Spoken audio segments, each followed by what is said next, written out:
From KPRC Channel 2, this is Houston Newsmakers with Khambrel Marshall. It was a great day for people with disabilities. July 26th of 1990, President George H.W. Bush stood on the South Lawn of the White House and signed into law the Americans with Disabilities Act. He said it was legislation that takes a sledgehammer to a wall that has for too many generations separated Americans with disabilities from the freedom they could glimpse, not grasp. Once again, he said, we rejoice as this barrier falls, proclaiming together, we will not accept, we will not excuse, we will not tolerate discrimination in America. Joining me this morning is Lex Frieden, who knows something about the issues President Bush was talking about. Mr. Frieden has two big titles I want to tell you about right off. He is professor of biomedical informatics at the University of Texas Health Science Center in Houston and director of the Independent Living Research Utilization Program at TIER Memorial Hermann. Good morning, Professor Frieden. Good to see you.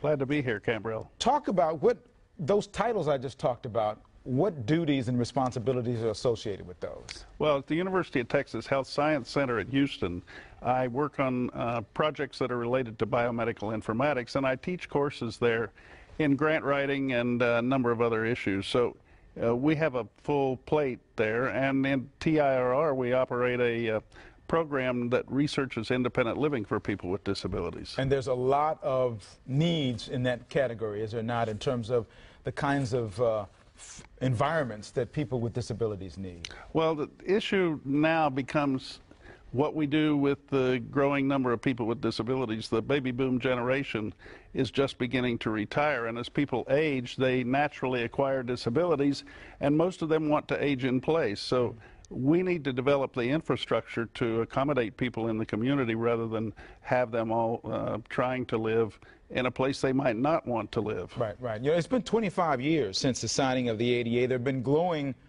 comments and compliments, really, about what's been happening in those 25 years since that law has been in place.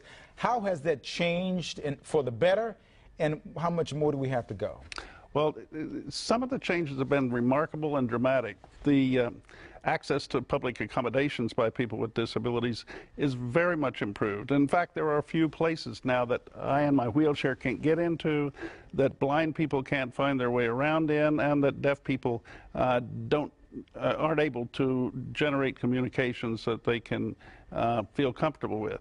But from the standpoint of employment, people with disabilities are still struggling to find jobs in the marketplace, and it's really the unemployment rate among people with disabilities is a challenge for us. It's nearly 80% today. And I have to assume that it's down from what it may have once been.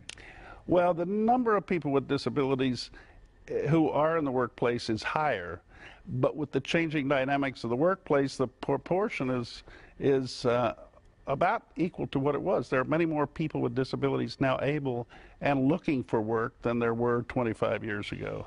You were an engineering student in college when you were in an automobile accident, which is why you were now in a wheelchair. What was it then? What was the atmosphere like then that allowed you to focus on recovering and then being an advocate like you have become for people with disabilities? Well, I think several things attribute to the way people respond to disability. I grew up in a farming community in northwestern Oklahoma where from time to time there's a rain out, you lose your crops, and what do? You just get up the next day, you plant for the next year.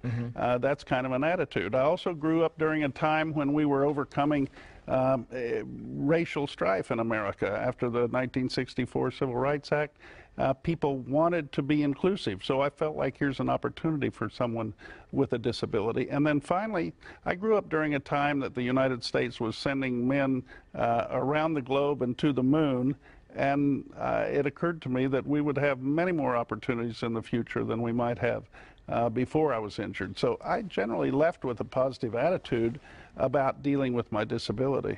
How were you involved, and what kind of role did you play as this Disabilities Act was being crafted? Because you were involved in a number of levels in a number of ways. Talk about some of that. Well, Khambrel, I might not have ever become tuned into the disability world, or from that matter to the civil rights world.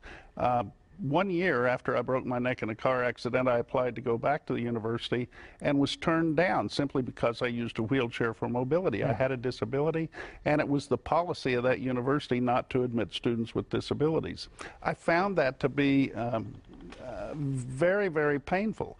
And I began to wonder if the feeling that I had that I couldn't articulate was the same as people who wanted to ride the bus and were told where they must ride the bus, or wanted to eat in the restaurant and told when and where they might eat in the restaurant. And I just felt like that wasn't America. So that was a motivating experience. And later, as I had the opportunity to help the Congress review the United States laws that related to people with disabilities and help the National Council on Disability prepare a report for the President and Congress, our first recommendation was that there be a law to prevent discrimination on the basis of disability. That was a report that we presented to George Herbert Walker Bush in January of 1986. The report was called Toward Independence. I was the one who had the privilege and the honor of handing the Vice President at that time the recommendation. As we left the meeting, he said, Lex, I want you to know that I'd like to help you, but I'm just the Vice President. If I have the opportunity in the future to do more, I'll do so. So we continued to work together until he was elected President in 1988, and in 1990 he signed the Americans with Disabilities Act. Well, now we've made a lot of progress, still more to go at this point in time. What would you tell someone who is dealing with a disability, has a family member who's dealing with disability, about the potential for them to overcome that and be able to be successful in what they might want to try to do? The best thing you can tell people is that there are more opportunities now than there ever have been. And it doesn't make any difference what type of disability a person has. They may have an intellectual disability, a mental impairment, they may have physical or sensory impairment.